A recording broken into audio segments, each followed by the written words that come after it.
I recognize the senator from Massachusetts. Thank you, Mr. President. I'd like to start by thanking Senator Murray for her extraordinary leadership. She has been a stalwart in the Senate for many, many years, and now is the ranking member of the Appropriations Committee and knows firsthand the importance of the process by which we make a law in the United States, and that includes that we pass those laws in Congress, we fund them in Congress, it's signed by the President of the United States, and people across this nation can know through that process, those are what the laws are. And if you don't like those laws, then elect different people who will come up with different versions of the law.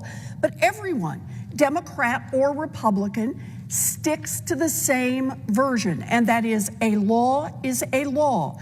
The President of the United States or his co-president, Elon Musk, do not have the right simply to go back on the laws and say, oh, we picked that one, and that one to enforce, and that one no, and maybe that one half time. That is not how the process works. And Senator Murray has been the leading voice in fighting back against this, and I just want to say how much I appreciate all that she has done. So I want to talk for just a minute about Project 2025. During the 2024 election, the American people became familiar with this Republican document called Project 2025. The document laid out Republican plans to reshape our country if they gained control. Now, Americans, little at a time, got a chance to see the plan. People started to read it, and they were shocked. In no time, people from across the political spectrum, not just Democrats, Republicans, Independents, made clear how much they hated Project 2025 and that they wanted no part of it. So what was in Project 2025 that made it so widely hated across the political spectrum? A few things: firing civil servants, weaponizing the Department of Justice and the Federal Bureau of Investigations, unleashing force onto protesters and targeting political opponents, restricting abortion nationwide, ripping retirement and health care benefits from seniors, dismantling public education, and biggest and best, funding tax cuts for the rich by raising taxes on America's middle class.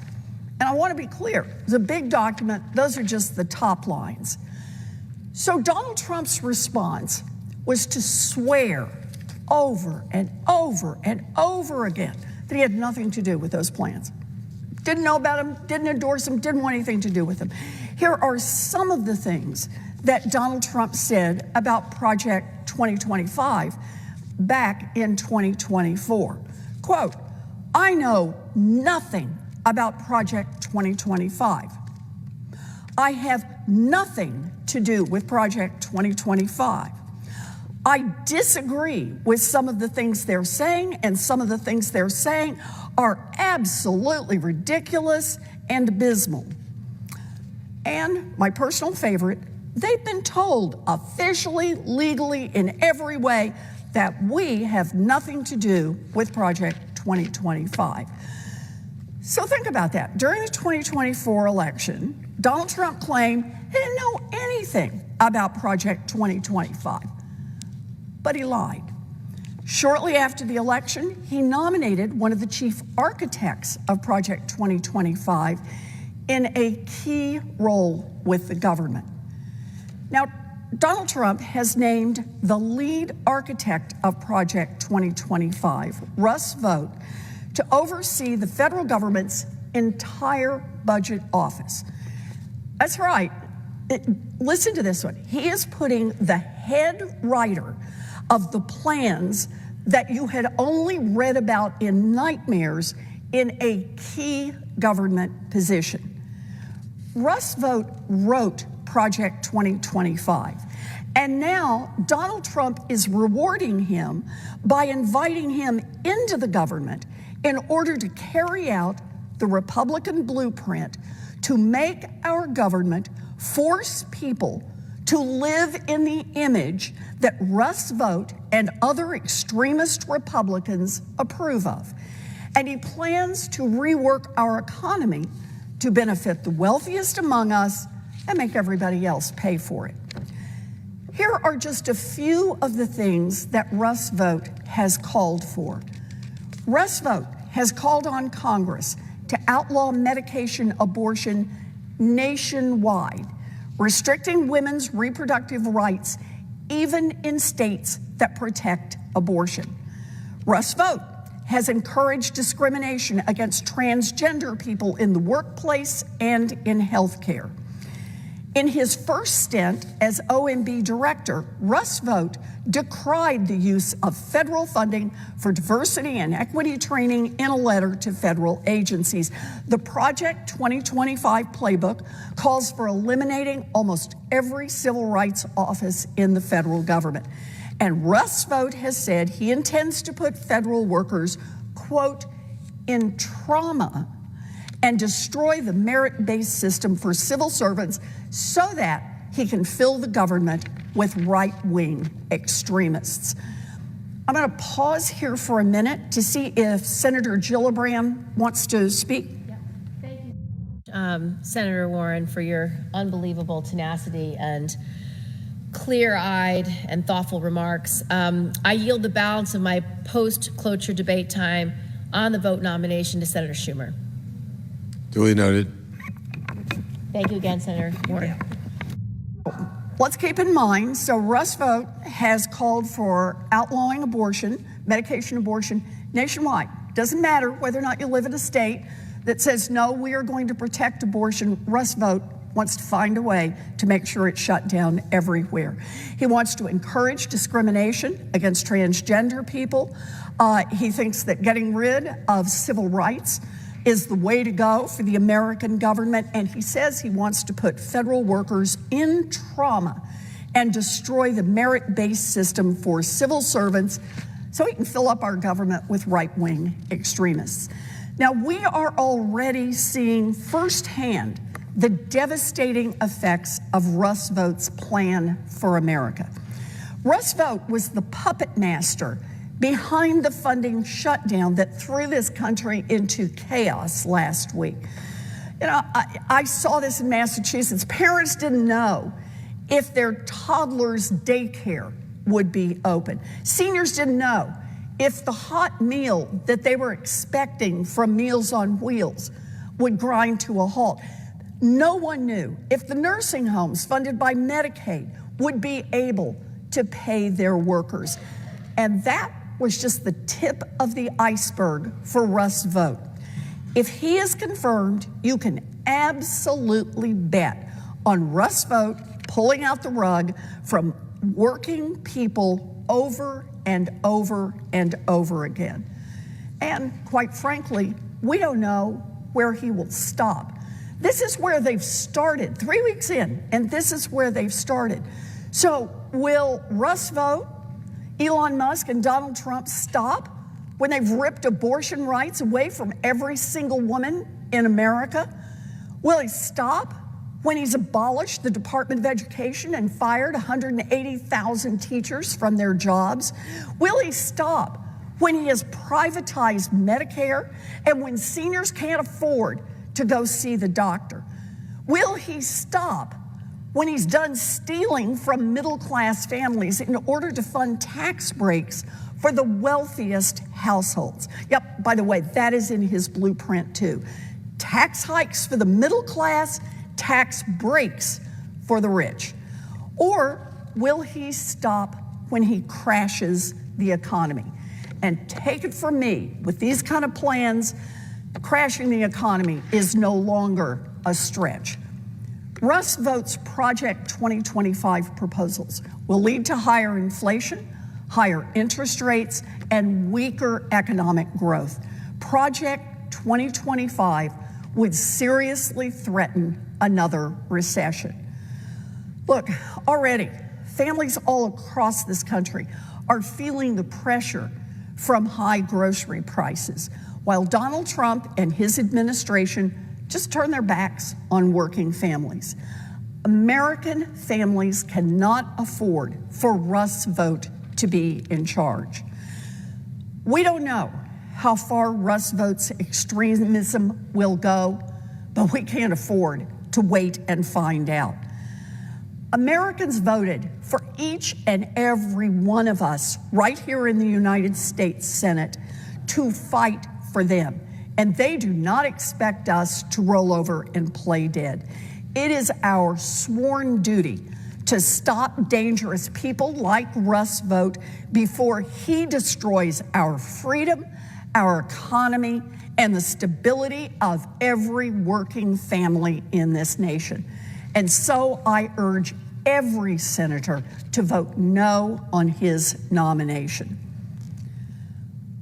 I also want to take this chance to share some of the stories I've been hearing from my constituents, the people of Massachusetts.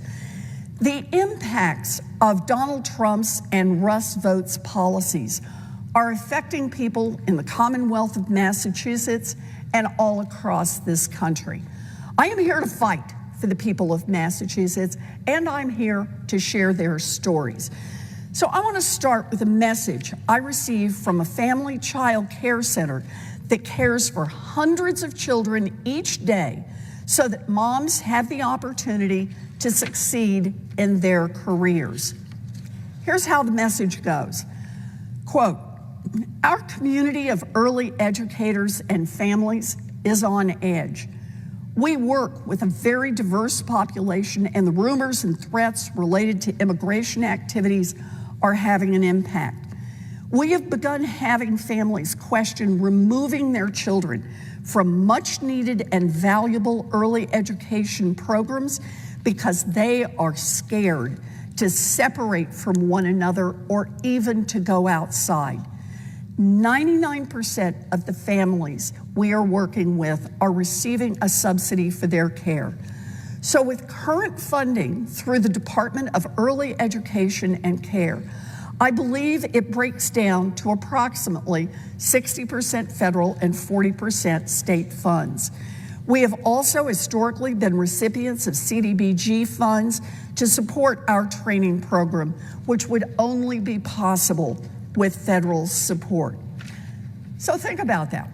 When Russ Vought and Donald Trump and Elon Musk just decide to start shutting programs down, we have child care centers who are writing in saying, in effect, they're not going to have the money to keep the doors open for the children and the mamas that they serve.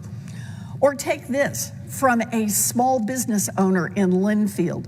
Sadaf owns a small business that works to innovate new lab equipment to improve cancer and prenatal screenings. She gets money from the National Health Institute. This is exactly the kind of person we want to see doing work right here in the United States. And here's what she writes. My small business is currently partially funded through an NIH NHGRI grant.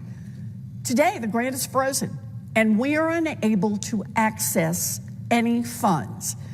If this freeze lasts more than a month, we will have to lay off hardworking employees and shut our doors. Think about that. Here's someone who has built a small business around doing more effective cancer screenings and prenatal screenings. And she has been recognized by the National Health Institute as someone who's doing the kind of cutting edge research and delivering the kind of services that we need. And because Russ Vought, Donald Trump, and Elon Musk say, nope, we're just going to freeze funding here, the consequence is, she says, I'm at risk of having to lay off my employees and close my business. I've heard this from many of my constituents. Another in Worcester runs a small nonprofit to help communities vulnerable to the climate crisis. They have $1.5 million in contracts that they now can't access, and soon they're going to have to lay off employees. The impact of holding this money up is real. It is felt in our communities. It is felt household by household by household when people can't get to the money they need so that they can issue the paychecks and keep people working. Why and how is that making America any better off? Or take this story from the Boston Globe entitled, "Am I Going to Lose My Husband? The Real Price of Trump's Budget Freeze."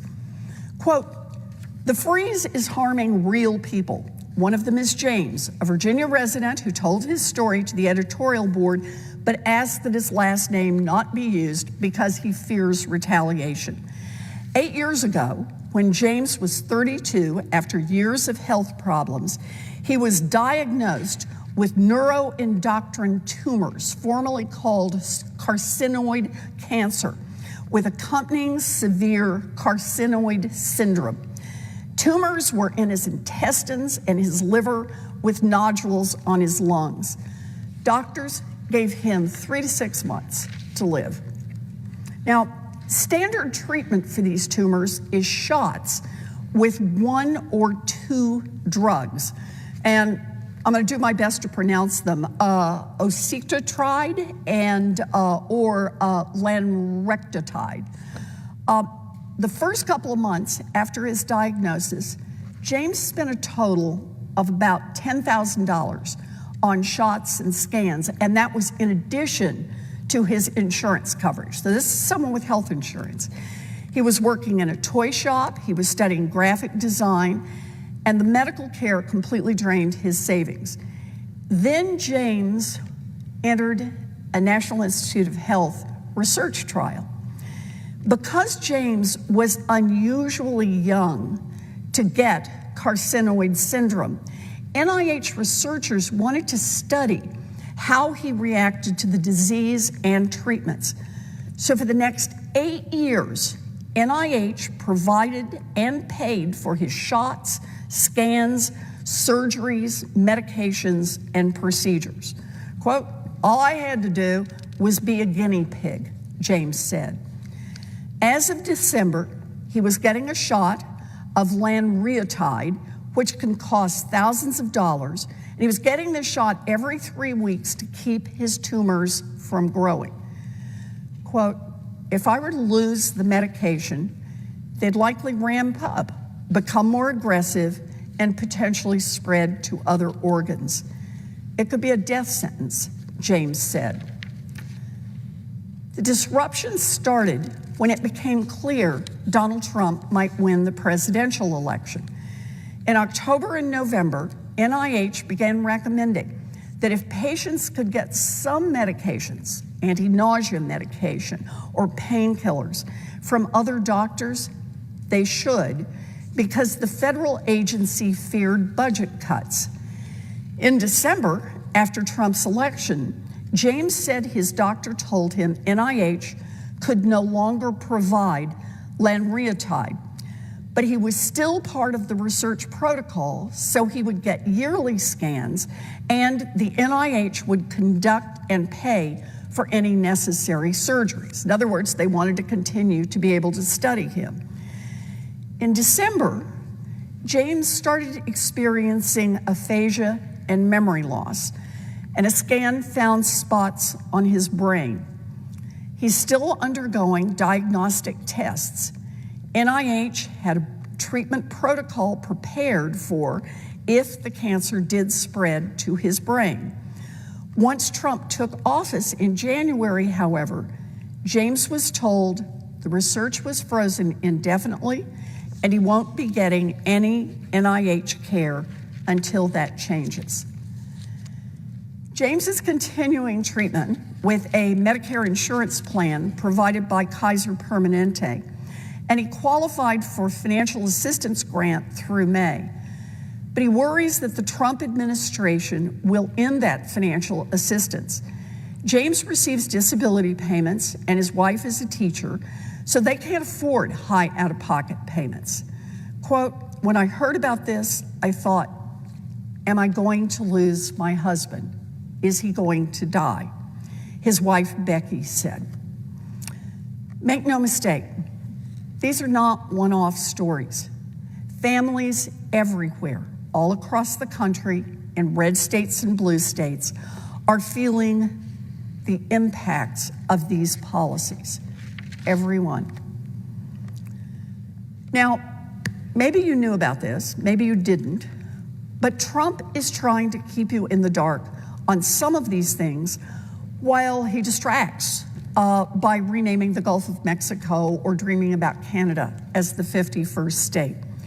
In just his first couple of weeks in office, Donald Trump has gone on a rampage against working people, signing hundreds of executive orders, rolling the clock back on progress and reinstating harmful and unpopular policies from his first term. He signed many of these executive orders in the middle of the night because he and his administration didn't want people to know about them. So I just want to remind everybody, for all those pictures of Donald Trump signing while everybody looked on and everybody smiles, or Donald Trump holding up an executive order that he signed very proudly, that's not all the executive orders. There were a lot of executive orders that got signed late at night and then just pushed out. Here are some of the executive orders that the American people may not know about and that are right in lockstep with Project 2025. Executive Order, Donald Trump, call for a federal government hiring freeze. Project 2025 proposed implementing a, quote, hiring freeze for career officials, end quote. So Trump does the executive order, exactly what Project 2025 was proposing. Or here's Donald Trump's executive order, quote, I hereby order a freeze on the hiring of federal civilian employees to be applied throughout the executive branch. There it is, Project 2025, Donald Trump's executive order. Another executive order, he withdrew from the Paris Climate Accords. So let's start with Project 2025. It proposed that the, quote, next conservative administration should withdraw the U.S. from the UN Framework Convention on Climate Change and the Paris Agreement, close quote. And here is Donald Trump's executive order, signed late at night. The United States ambassador to the United States shall immediately submit formal written notification of the United States withdrawal from the Paris Agreement under the United Nations Framework Convention on Climate Change. Project 2025 calls for it. Donald Trump delivers. He paused the implementation of the Inflation Reduction Act and the bipartisan infrastructure law, which is fighting the climate crisis and helping cities and towns across America to upgrade their roads and bridges. Project 2025 called to repeal, quote, massive spending bills like the Infrastructure Investment and Jobs Act and Inflation Reduction Act, which establish new programs and are providing hundreds of billions of dollars in subsidies to renewable energy developers, their investors, and special interests, and support the rescinding of all funds not already spent by these programs. In other words, Project 2025 is saying, shut it down, shut it down.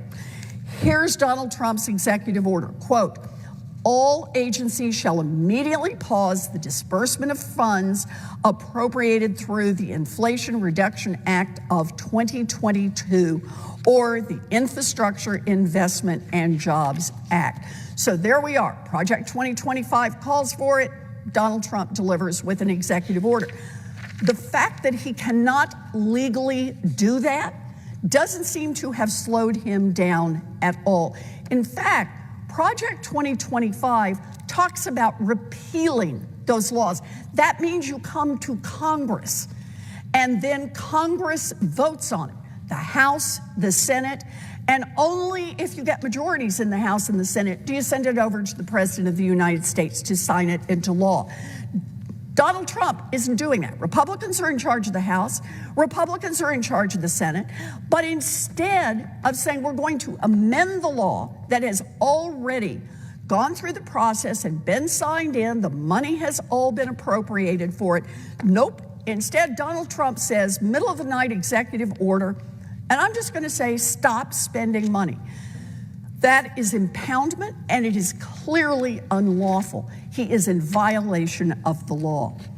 Now, on abortion, Trump reinstated, and expanded the global gag rule, a heartless rule that makes women and girls across the world less safe by cutting funding for health centers that may provide abortion.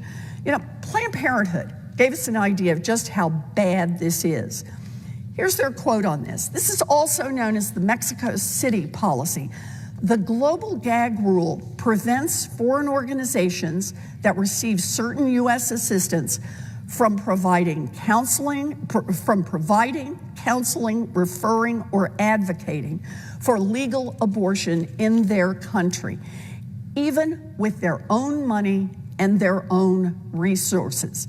The global gag rule blocks healthcare access, disrupts coalitions, and stifles local advocacy efforts, and undermines reproductive rights worldwide. By the way, it is also deeply unpopular with the American people.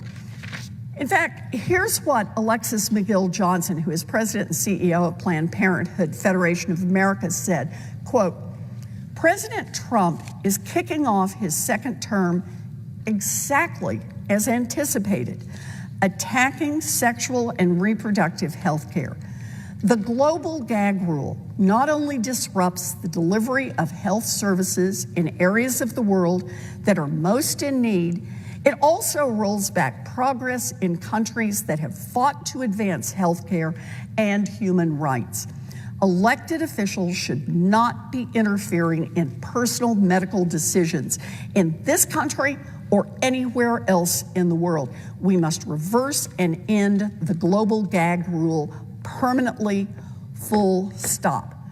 But Donald Trump just signed that executive order in the middle of the night, and women, particularly poor women, all around the world will pay the price. And here's more of what Donald Trump did to try to turn back the clock on women's bodies. This one comes from Politico. Quote, "President Donald Trump's campaign trail promise to leave abortion regulation to the states lasted just a few days into his presidency. He issued executive orders that revived some anti-abortion policies from his first administration, including restrictions on federal funding for family planning and other health programs abroad that discuss abortion as an option or provide referrals for the procedure." So the president signed the executive orders hours after addressing the annual anti-abortion March for Life in a pre-recorded video. A 2022 study by the National Academy of Sciences estimated that Trump's anti-abortion restrictions on foreign aid led to 108,000 deaths of women and children in poor countries over the 4 years of his first administration. How does that happen? Well, it's because that executive order from the first time around slashed funding for groups like the nonprofit MSI Reproductive Choices, which operates clinics that provide contraception and testing for sexually transmitted infections with U.S. funds, and it uses separate revenues to fund and provide abortions. MSI said ahead of the policy being reinstated that it wouldn't abide by it. This will lead to the organization losing $14 million in U.S. Agency for International Development funding, and MSI spokesperson said, "The organization estimates the financial loss could result in an additional 2.4 million unintended pregnancies because the organization would have to stop providing contraception in several countries." I am at a complete loss to explain how the United States is better off if more unintended pregnancies happen in poor countries, and how we explain that last time around when Trump did this, it resulted in 108 1,000 deaths of women and children in poor countries, and that we're headed straight into the same plan again. Another study by Stanford University researchers found that the narrower version of the Mexico City policy that several GOP presidents enacted prior to Trump caused the number of abortions to increase across sub-Saharan Africa because so many women lost access to contraception.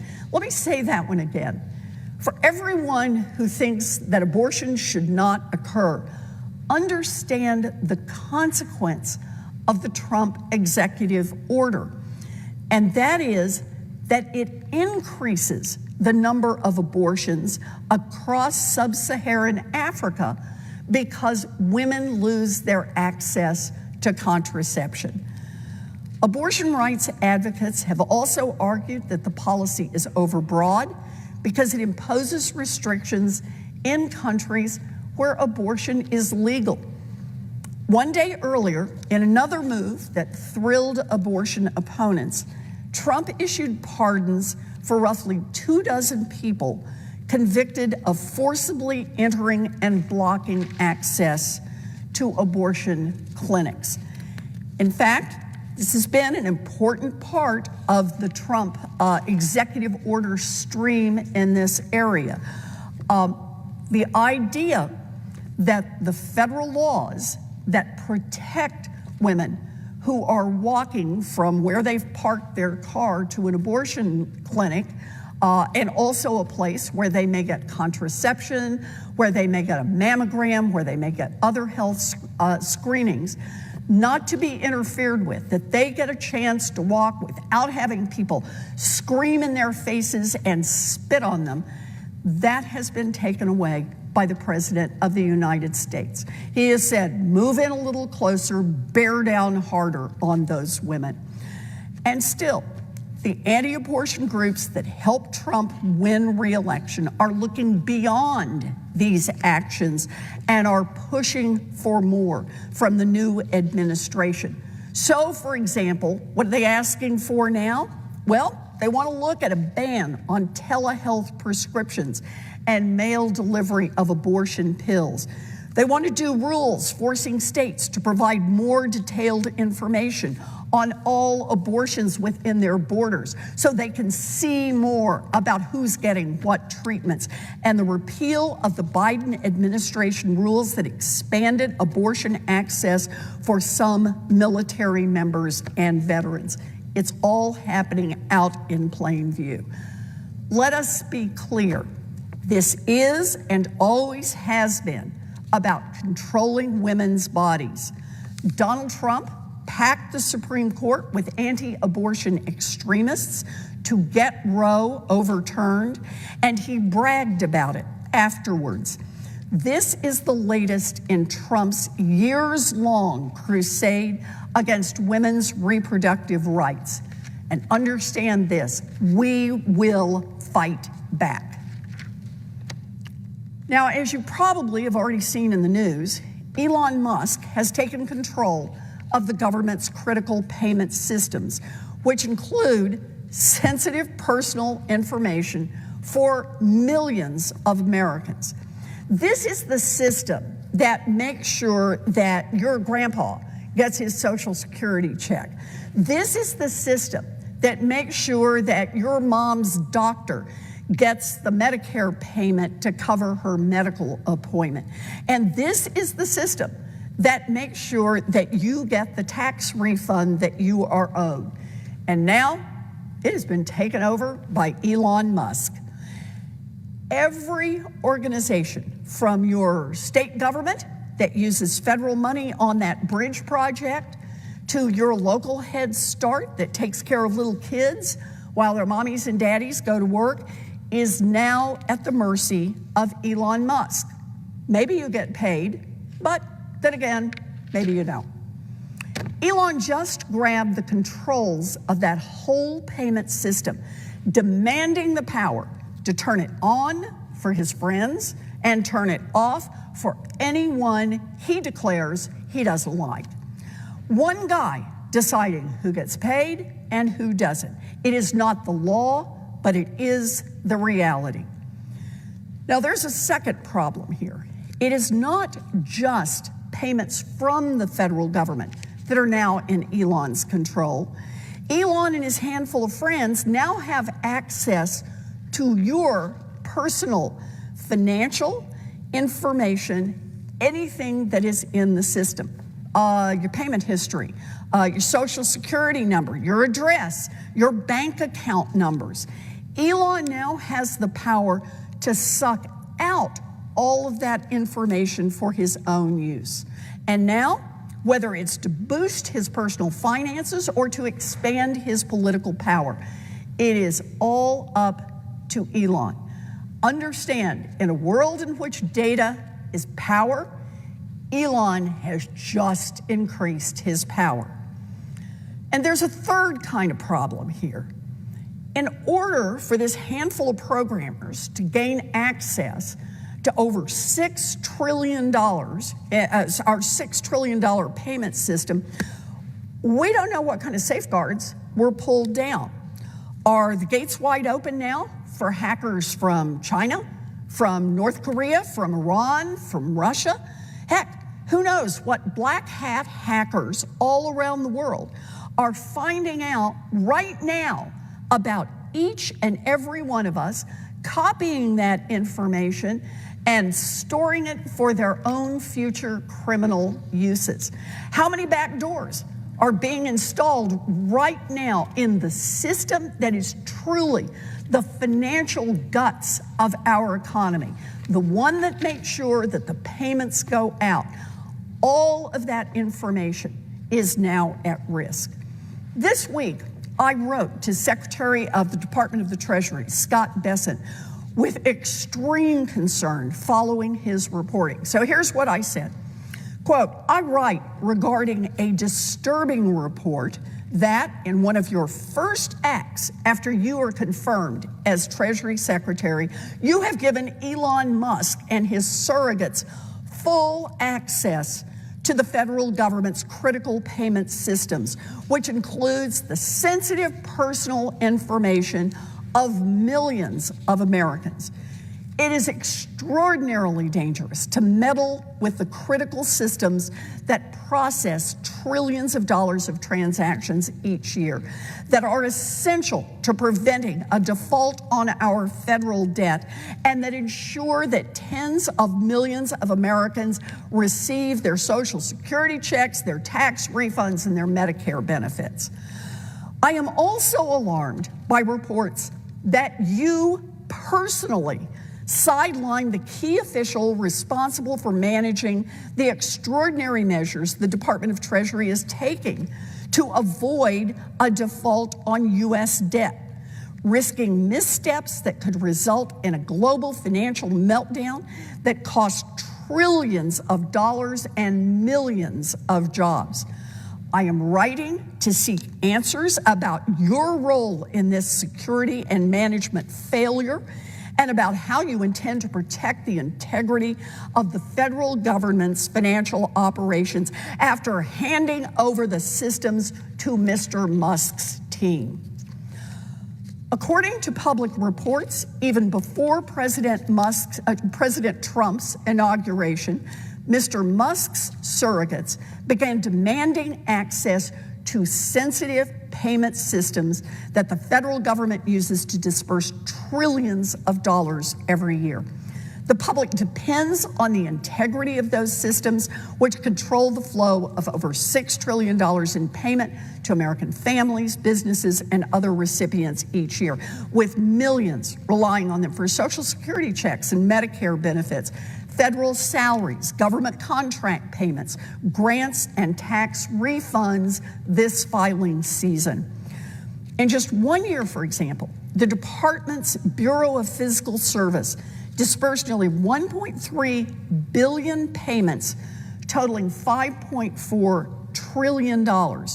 It also collected nearly $5.5 trillion in federal revenue. Given the highly sensitive nature of the information in these systems, control over them is typically limited to a small number of career officials. The Musk team's unprecedented demand for total access to the system reportedly caused serious concern at the department, particularly given that the system has historically been closely held because it included sensitive personal information on millions of Americans and sends out virtually every federal payment, including payments that are critical for the economy and national security. You know, I just want to say off to the side, you and I were both in a banking hearing this morning, and one of the questions that Democrats put to our bankers who were present is, would you let someone come in and see the personal banking records of your customers? And the bankers, of course, said no. There's no way that they would permit that. And yet, the Secretary of the Treasury opened the door and said Elon Musk and his designees could come in and look at anything they wanted to look at. Controlling the system could allow the Trump administration to unilaterally and illegally cut off payments for millions of Americans, putting at risk the financial security of families and businesses based on political favoritism or the whims of Mr. Musk and those on his team who have managed to work their way inside. It could also give them access to millions of Americans' personal and financial information that is protected by law. We would shut down a bank that did what the Secretary of Treasury did in letting Elon Musk come in and root around in the personal financial information of Americans all across this country. The Washington Post reported that the department's top career official, David Lebrick, who served in non-political roles in the department for decades, served Republicans, served Democrats, including as fiscal assistant secretary since 2014, that he resisted political pressure to cave to the Musk surrogates. The demands of those outsiders were especially concerning because Mr. Musk and the Trump administration have tried to control spending in alarming and potentially unlawful ways, including through the chaotic announcement of a federal funding freeze last week that caused widespread harm and confusion. Mr. Musk was reportedly trying, quote, to deploy his engineers to find ways to turn off the flow of money from the Treasury Department to things that Mr. Trump wants to defund. In other words, a small group of insiders would suddenly be in a position to make decisions about whether to hold up payments to individual families or businesses with absolutely no transparency and no accountability.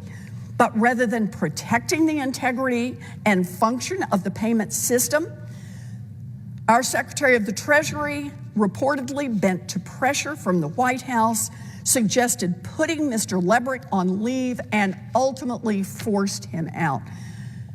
This astonishing mismanagement, turning over the federal government's entire payment system and sidelining the most senior career official responsible for managing it, also puts the country at greater risk of defaulting on our debt, which could trigger a global financial crisis. The fiscal assistant secretary was, quote, the government staffer perhaps most responsible for figuring out how the United States should handle the alarming prospect of running out of money, making him a pivotal, if lesser known, player in a debt ceiling standoff. The fiscal assistant secretary is responsible for assessing when the country will exhaust its funds and ensuring that Congress has that information for, quote, coordinating and determining how much money the Treasury needs to borrow to finance the government, and for managing the extraordinary measures that the department uses to delay a default as long as possible. The fiscal assistant secretary, unlike the amateurs that the Secretary of Treasury has empowered when he forced them out, was well prepared to manage these kinds of crises. He had, quote, moved through the positions that gave him deep exposure to the plumbing of federal financing and was a, quote, scrupulously apolitical civil servant who was not angling for a political promotion. That expertise is particularly critical at this moment, when the department is already taking extraordinary measures to avoid a default that, quote, would precipitate another financial crisis and threaten jobs and savings of everyday Americans. I sent this letter to the Secretary of the Treasury, and I said, I am alarmed that as one of your first acts as Secretary, you appear to have handed over a highly sensitive system responsible for millions of Americans' private data and a key function of government to an unelected billionaire and an unknown number of unqualified flunkies. The American people deserve answers about your role in this mismanagement, which threatens the privacy and economic security of every American. It is no surprise that working families are paying the price for Donald Trump and Russ Vought's reckless actions. Just look at who is running the government. Donald Trump, billionaire. Elon Musk, billionaire. Scott Bessent, billionaire. Linda McMahon, billionaire. Howard Lutnick, billionaire. Charles Kushner, billionaire. And the list goes on. The total net worth of the billionaires in the Trump administration is at least $382.2 billion. That is more than the GDP of 172 different countries. Elon Musk, first buddy and head of the Department of Government Efficiency, himself is worth $410 billion. He is $115 billion richer than he was on election day. Linda McMahon, Secretary of the Department of Education, worth $3.2 billion. Howard Lutnick, nominated for the Secretary of the Department of Commerce, is worth more than $1.5 billion, but likely more. Kelly Loeffler, head of the Small Business Administration, is worth $1.1 billion. Robert F. Kennedy Jr., nominated for Secretary of the Department of Health and Human Services, estimated to be worth about $15 million, and he has refused to give up a lucrative arrangement with a law firm that will enable his family to make millions off vaccine-related lawsuits, even while he is heading up HHS. Stephen Witkoff, envoy to the Middle East, is worth $1 billion.